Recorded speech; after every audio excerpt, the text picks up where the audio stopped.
لیکن اسی کندھوں پہ بٹھا کر یار غار یار مزار حضرت صدیق اکبر 11 میل مصطفیٰ کو لے کے چلے جائیں۔ تو سمجھو نا پھر مقام کیا ہے ابو بکر صدیق کا، سمجھو نا پھر کیا مقام ہے۔ جہاں حضرت علی کو کھڑے ہونے سے منع کیا گیا، اسی جگہ پہ اپنے یار غار یار مزار ابو بکر صدیق کو ہجرت کی رات، وہ کم سفر تھا 11 میل۔ آپ بائک پہ نکلو 11 میل، پتہ چل جائے آپ کو، گرمی میں نکلو کیا حال ہوگا۔ ابو بکر صدیق کے پاؤں میں چھالے پڑ گئے یار، ہائے ہائے، پاؤں میں چھالے پڑ گئے۔ ایک بار بھی سسکی نہیں لی، ایک بار بھی نہیں کہا کہ حضور تھک گیا تکلیف ہو رہی، نہیں۔ اور پھر اتنا لمبا سفر کر کے وہ پھر جب غار ثور میں پہنچے تو وہ چھالے پڑے ہوئے تھے پاؤں میں تکلیف سے، پھر مصطفیٰ کی خاطر سام کا ڈنگ بھی برداشت کر رہے ہیں۔ یہ ہے عشق مصطفیٰ، ان حضرات سے سیکھو تو حضور کی محبت کیا ہے، حضور کا عشق کیا ہے۔ حضرت عثمان غنی رضی اللہ تعالیٰ عنہ پہ ہمارے والدین قربان ہو جائے۔ اسامہ بن زید کہتے ہیں میں چھوٹا سا لڑکا تھا، سرکار نے مجھے بلایا، ایک برتن میں مجھے چیز دی اور فرمایا کہ اے اسامہ یہ لے جاؤ عثمان غنی کے گھر پہ جا کے دے دو۔ فرماتے ہیں یہ پردے کے احکام اترنے سے پہلے کا واقعہ ہے، آپ چھوٹے سے تھے، نابالغ تھے، اب گئے برتن میں چیز اٹھائی، حضرت عثمان غنی کے گھر پہ گئے۔ کہتے میں گیا، میں نے دیکھا کہ ایک چارپائی ہے، ایک طرف عثمان غنی بیٹھے ہیں اور ایک طرف سرکار کی شہزادی حضرت رقیہ بیٹھی ہوئی ہے۔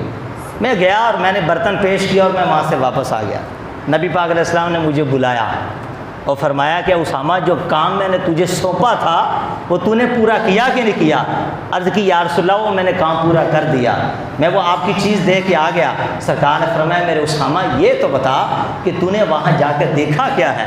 حضرت اسامہ کہتے ہیں کہ حضور میں نے دیکھا ایک چارپائی تھی، ایک طرف تو حضرت عثمان غنی بیٹھے تھے اور دوسری طرف آپ کی شہزادی آپ کی بیٹی حضرت رقیہ بیٹھی تھی۔ سرکار مسکرائے اور نبی پاک علیہ السلام نے ارشاد فرمایا اللہ نے اس سے خوبصورت جوڑا اس آسمان کے نیچے اور کوئی بھی پیدا نہیں فرمایا۔ الفاظ بے گو، اللہ نے اس سے خوبصورت جوڑا اس آسمان کے نیچے کوئی بھی پیدا نہیں فرمایا۔ عثمان غنی جیسے ایک صحابی رسول بعض روایتوں میں آتا ہے کہ سرکار کے پاس ہے، عرض کرتے کہ حضور کیا جنت میں روشنی ہوگی؟ جنت میں؟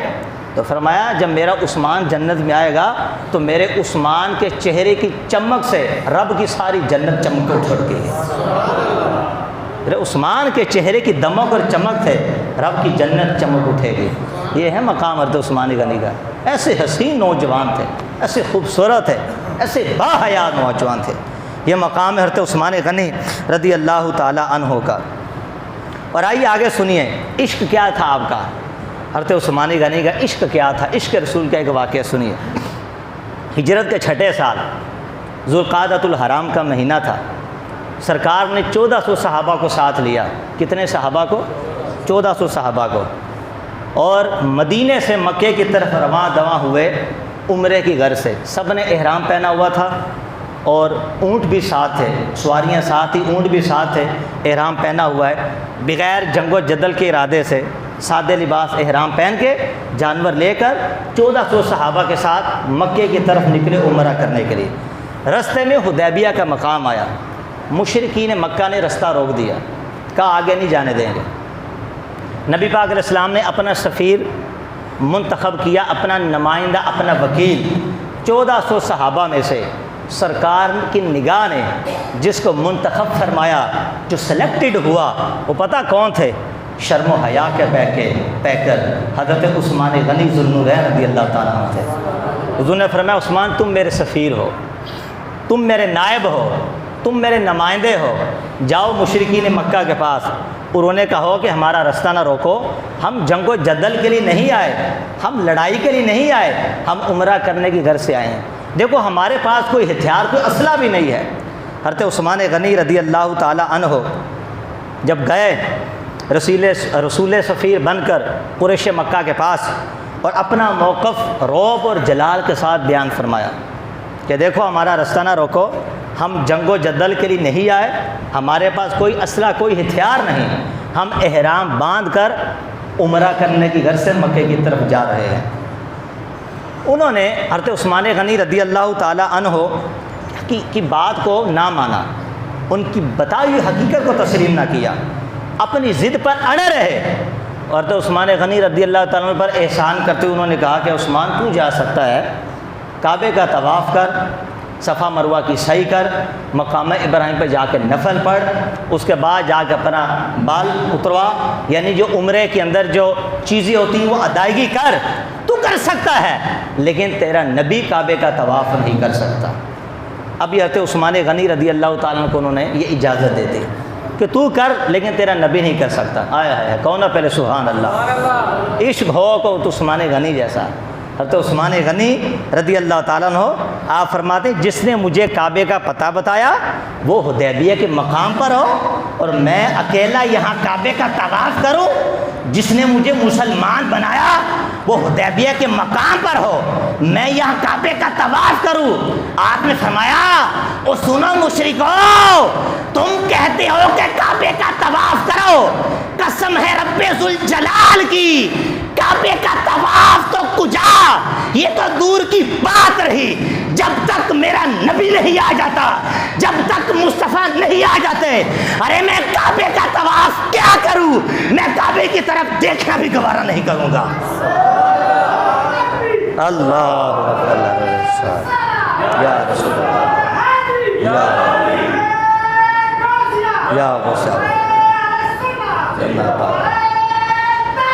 ہاں کہ چاہ رہے ہیں کوئی کمزور ایمان والا ہوتا تو وہ شاید کہتا کہ چلو کون سی برائی ہے، کعبے کا طواف کرو، عمرے کی ادائیگی کرو، اور جا کے پھر جو صلح حدیبیہ کی جو شرطیں تھیں پھر جا کے مصطفیٰ کو بتاتے ہیں، لیکن یہ عثمان غنی تھے، کہنا سبحان اللہ، یہ دماد رسول تھے، یہ دنیا کی جنت تھی، یہ دنیا کی چمک تھی، قربان جائیے۔ یہ وہ تھے جن کے بارے میں سرکار نے فرمایا کہ عثمان کی شکل مجھ سے ملتی ہے، عثمان کی شکل، یعنی جس کے بارے میں سرکار ایسے لفظ فرمائے، بتاؤ سرکار کے دل میں ان کی کتنی عظمت و کتنا پیار ہوگا۔ اب دیکھیے ادھر آگے، آج اگر کوئی پوچھتا ہے کہ اسلام کی روح کیا ہے، تو یہ عبادت، یہ ریاضت، یہ صدقہ خیرات، یہ حج، یہ عمرہ، یہ اسلام کی روح نہیں ہے۔ معذرت کے ساتھ اسلام کی روح کیا ہے؟ عشق مصطفیٰ، محبت مصطفیٰ۔ جبھی تو کسی سچے عاشق نے کہا کہ محمد کی محبت دین حق کی شرط اول ہے، اسی میں ہو اگر خامی تو سب کچھ نامکمل ہے۔ محبت رسول کے بنا، عشق رسول کے بنا کون سی عبادت ہے کوئی عبادت؟ کوئی عبادت قبول نہیں ہوتی۔ جس دل میں سرکار کا عشق نہ ہو، جو دل حضور کی محبت سے خالی ہو، وہ دل اللہ کی محبت کو کبھی بھی قبول نہیں کرتا، وہ جھوٹی محبتیں ہوتی ہیں۔ ذوالبیعتین آپ کا لقب یہ بھی ہے۔ حضرت عثمان غنی نے نبی پاک علیہ السلام کے ہاتھ پر دو پر بیعت کی، ایک تو بیعت اسلام اور ایک یہی بیعت رضوان، کہ جب آپ گئے سفیر مصطفیٰ بن کے، حضور کے خلیفہ نائب بن کے جب گئے مشرکین مکہ سے بات کرنے کے لیے، تو وہاں سے اٹھتی بات آئی کہ کافروں نے عثمان غنی کو شہید کر دیا۔ وہاں ایک درخت تھا، جو میں نے آیت پڑھی نا، لقد رضی اللہ عن المؤمنین اذ یبایعونک تحت الشجرۃ، اللہ ان مومنوں سے راضی ہو گیا کہ محبوب جنہوں نے درخت کے نیچے آپ کے ہاتھ پر بیعت کی۔ سرکار نے اس درخت پہ ٹیک لگائی اور صحابہ کو فرمایا اگر تو یہ بات سچی ہے، مفہوم عرض کر رہا ہوں، تو پھر ہم پر عثمان غنی کا قصاص لینا واجب ہے، ہم ان سے جنگ کریں گے۔ کون کون ہے جو وفاداری کرتے ہوئے میرے ہاتھ پہ اس نام پہ بیعت کرتا ہے کہ ہم عثمان غنی کے قاتلوں سے انتقام لیں گے؟ صحابہ آگے بڑھے، نبی پاک علیہ السلام کے ہاتھ پہ ہاتھ رکھ کے بیعت کر رہے تھے۔ اسے کیا کہتے ہیں؟ بیعت رضوان۔ کیا کہتے ہیں؟ بیعت رضوان۔ اب عثمان غنی تو وہاں موجود نہیں تھے، ان کو حضور نے اپنا نائب بنا کر بھیج دیا۔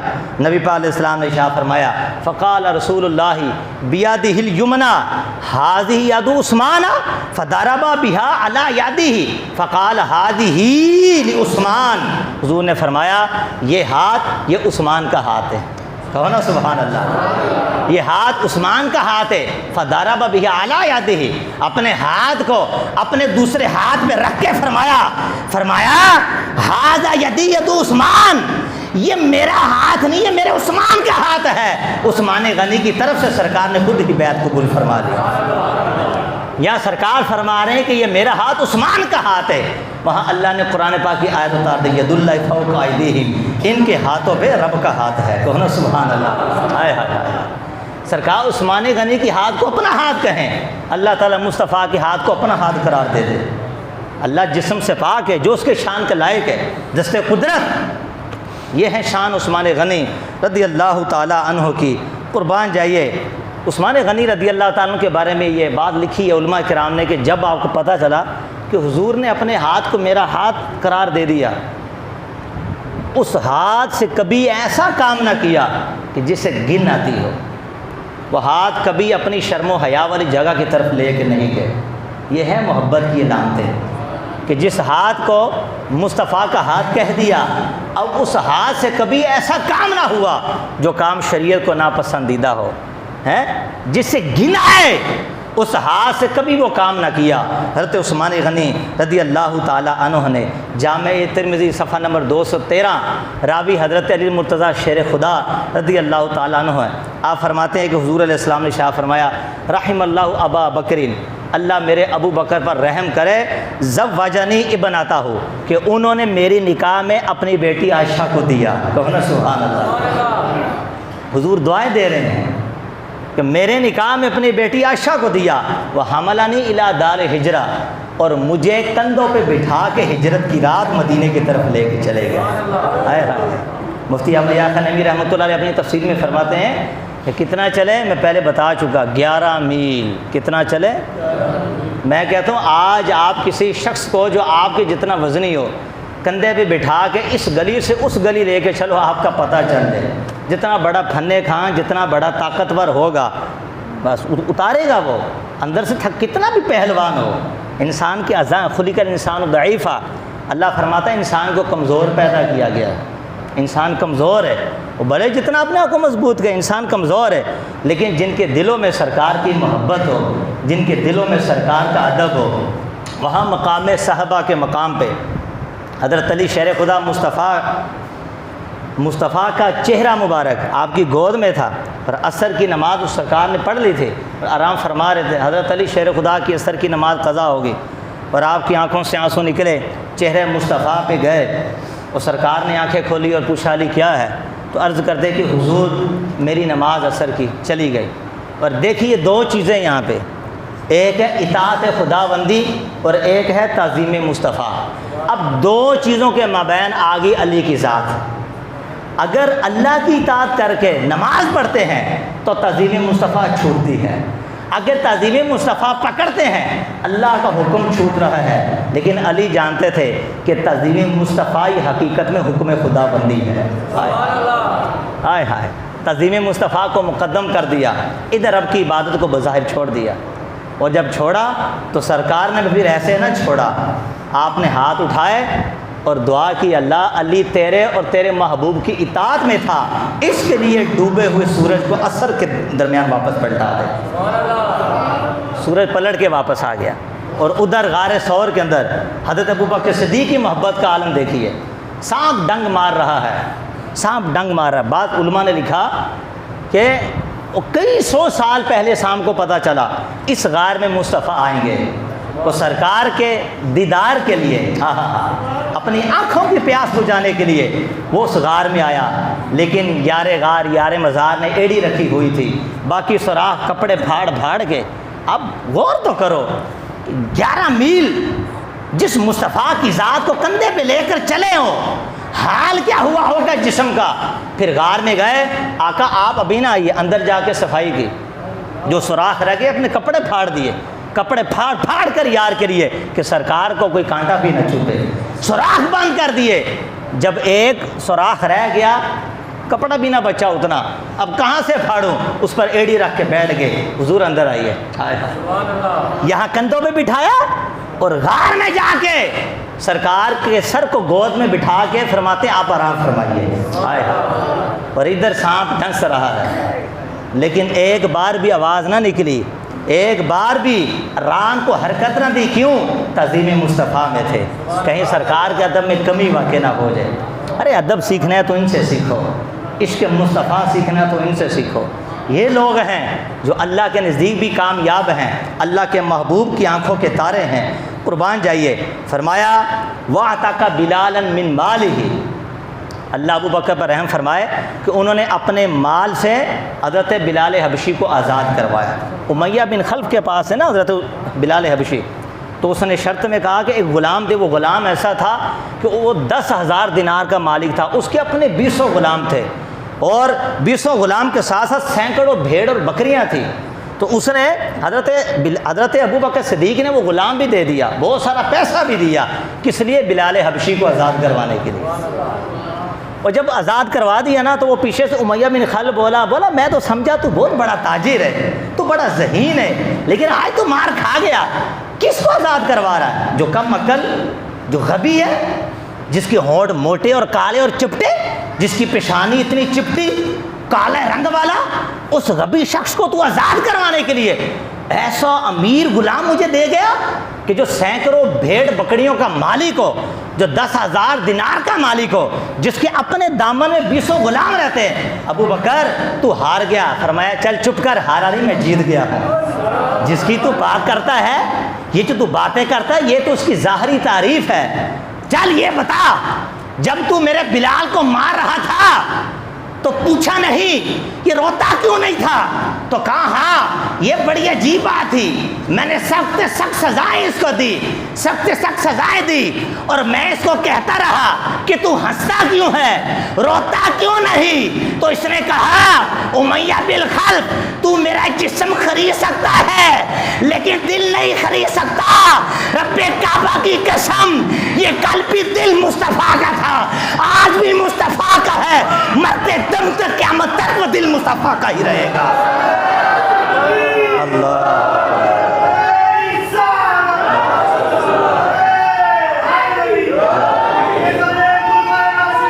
زندہ۔ ان کو آزاد کروایا، کل بھی مصطفیٰ کا تھا، آج بھی ہمیشہ مصطفیٰ کا رہے گا۔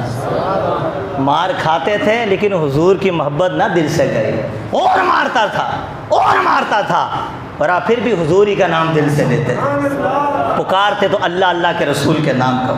اور پھر حضور نے فرمایا، المختصر ذکر کرو، رحم اللہ عمر، اللہ عمر پر رحم فرمائے، یقول حق، جب بھی بولتے تو حق ہی بولتے تھے۔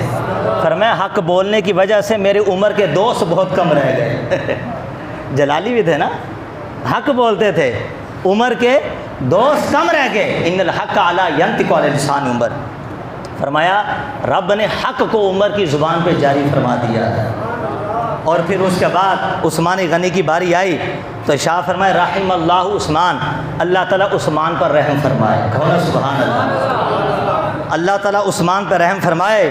ارشاد فرمایا تستحییہ الملائکہ، ملائکہ اس سے حیا کرتے ہیں، فرشتے اس سے حیا کرتے ہیں۔ پھر آئی علی مولا شیر خدا کی باری، اتنا تو نام آئے نا تو ایسے جسم کے بال کھڑے کر دیے کرو یار، ہمارے ایمان کا کعبہ اور قبلہ میرے علی کی ذات ہے۔ منافی کا چہرہ دیکھنا بگڑ جائے تو لو مولا علی کا نام، چل جائے گا پتہ ہے کون ہے۔ محبت دیکھنی ہو تو لو علی کا نام، اور اگر صرف علی علی علی علی کرے تو پھر لو ابو بکر صدیق کا نام۔ پھر بھی اگر چہرہ بگڑ جائے تب بھی منافق جو ابو بکر عمر عثمان شیر علی مرتضیٰ خدا کا نام سن کر جس کا چہرہ مسکرا جائے، یہ کل بھی اپنا ہے اور حشر کے دن بھی اپنا ہی کہے گا۔ اور کیا فرمایا یا علی۔ جب حضرت علی کی باری آئی تو سرکار نے ہاتھ اٹھا کے دعا دی، اللہم عدل الحق ماہو حیث دار، کوئی بس بیانہ فرمایا، فرمایا اللہ میرا علی جدھر جائے حق کو ادھر ہی کر دے۔ یہ نہیں فرمایا کہ جہاں حق وہاں علی، لفظوں پہ غور کرو، لفظوں پہ حق پیچھے رہ گیا، علی کی ذات آگے نکل گئی۔ یہ نہیں فرمایا کہ جہاں حق جائے وہ علی جائے، فرمایا اللہ میرے علی کو ایسا بنا کہ جہاں علی چلے جائے حق میرے علی کے پیچھے پیچھے چلنا شروع ہو۔ اب یہ حدیث پاک آپ نے سنی ہے، سرکار نے ترتیب وار چاروں کا ذکر کیا ہے، کہو نا سبحان اللہ۔ یہ بھی اشارہ ملتا ہے چاروں کی خلافت کا۔ یہ فضیلت کی بھی ترتیب ہے. پہلے حضرت ابوبکر کا نام لیا، پھر عثمان غنی کا، حضرت عمر کا، پھر عثمان غنی کا، پھر مولا علی شیر خدا رضی اللہ تعالیٰ عنہ کا. باری باری ان حضرات کا نام لیا. حضرت عثمان غنی کے بارے میں فرماتے لو کان عندی 100 بنات، اگر میری 100 بیٹیاں بھی ہوتی، راوی حضرت علی شیر خدا ہیں، لزوجتک یا عثمان، اے عثمان میں اسے تیرے ہی نکاح میں دے دیتا. 100 بیٹیاں ہوتی. اور سرکار نے حضرت عثمان غنی کے بارے میں فرمایا انا عثمان اول من ہاجر الی اللہ باہلی بعد لوط علیہ السلام. فرمایا اس کائنات کے اندر لوط علیہ السلام کے بعد جس شخص نے اپنے اہل و عیال کو ساتھ لے کر اللہ کی طرف ہجرت کی وہ میرا عثمان غنی رضی اللہ تعالیٰ عنہ. یہاں تو لوط علیہ السلام نے اس طرح ہجرت کی تھی اور ان کے بعد کسی نے ہجرت نہ کی.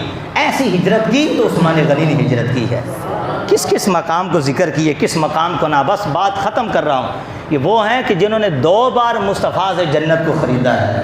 غزوہ تبوک کے موقع پر جب 1000 اونٹ دے دیے، بعض روایتوں کے مطابق 300 دے دیے باما پلان ساز و سامان کے، بعض روایتوں کے مطابق 1000 اونٹ بھی دے دیے، 70 گھوڑے بھی دے دیے، سامان سے لدے ہوئے دے دیے. مختلف اقوال ملتے ہیں اور سرکار سے جنت کو خریدا. اور دوسری بات بئر روما جو 3.5 میل مدینے سے دور یہودی کا کنواں تھا. مسلمان طویل سفر کر کے جاتے، وہ یہودی اتنا بے ایمان تھا، پیسے پہلے مسلمانوں سے لیتا اور پانی پہلے یہودیوں کو دیتا. سرکار کو مسلمانوں کے حال پر رحم آیا اور اعلان کیا حضور نے من یحرف بئر روماتا، کون ہے جو بئر روما کو خرید کے دے فلاح الجنت، اس کے لیے جنت کا وعدہ ہے. فحفر عثمان، حضرت عثمان غنی نے وہ کنواں خرید کے مسلمانوں کو عطا فرما دیا. 2 بار سرکار کے ہاتھوں سے، سرکار کی زبان مبارک سے جنت کی بشارت پانے والے عثمان غنی رضی اللہ تعالیٰ عنہ. یہ تو 2 بار، اور تیسری بار تو عشرہ مبشرہ کے اندر بھی آپ کو جنت کی بشارت دی ہے. یعنی 3 بار جنت کی بشارت پانے والے حضرت عثمان غنی رضی اللہ تعالیٰ عنہ ہیں. یہ وہ عثمان غنی تھے جن کے میں نے مختصر سے حالات آپ کے سامنے ذکر کیے. وقت چونکہ آپ کا اوپر میں لے گیا، آخر کے اندر ایک بات صرف ذکر کروں گا، صرف ایک لفظ، اور بیان اختتام کی طرح. آپ 14 اگست ہے، نعمت کا ذکر ہے نا، کون ہے سبحان اللہ. بھائی پاکستان کا مطلب کیا؟ سب پڑھو لا الہ الا اللہ. کون ہمارے رہنما؟ محمد رسول اللہ. یہ دین قربانیوں سے پھیلا ہے. حضرت عثمان غنی بھی تو شہید ہوئے، حضرت عمر فاروق اعظم بھی تو شہید ہوئے، حضرت علی مرتضیٰ شیر خدا بھی شہید ہوئے، امام حسین کربلا بھی شہید ہوئے، امام حسن بھی شہید ہوئے. کتنے صحابہ شہید ہوئے، کتنے اولیاء، کتنے اکابرین شہید ہوئے. اور اس پاکستان کو بنانے میں کتنے مرد و جوان شہید ہوئے. ان کا خون رائے گا نہیں جائے گا. اللہ تعالیٰ جنت میں اعلیٰ مقام ان کو عطا فرمائے گا.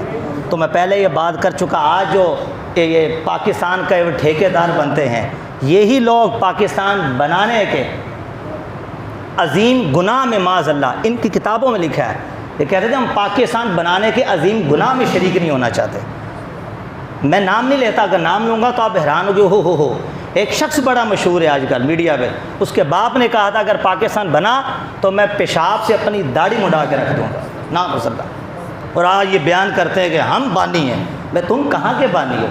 تم کل بھی غدار مصطفیٰ کہتے، آج بھی مصطفیٰ کے غدار ہو. جو سرکار کا نہیں ہو سکتا وہ لیڈر کا بھی نہیں ہو سکتا. یہ یاد رکھیے. بانی کون ہے؟ قائد اعظم محمد علی جناح. بانی کون ہے؟ علامہ اقبال صاحب. بانی کون ہے؟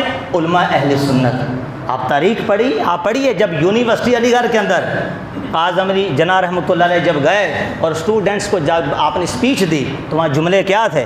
آپ نے فرمایا ایک لڑکا جب کلمہ پڑھ کے مسلمان ہوا تو قائد اعظم صاحب کے الفاظ سے آپ نے کہا کہ سمجھو کہ نیا پاکستان مارز وجود میں آ گیا ہے، نیا. اور پھر جو جملہ ساتھ آپ نے ذکر کیا وہ جملہ بڑا پیارا. آپ نے فرمایا یہ نہ سمجھنا کہ یہودیت اور مسلمان یہ علیحدہ علیحدہ مذہب تو ہیں اور یہی کرنا کافی ہے. نہیں، ان کے کلچر کو ختم کرو.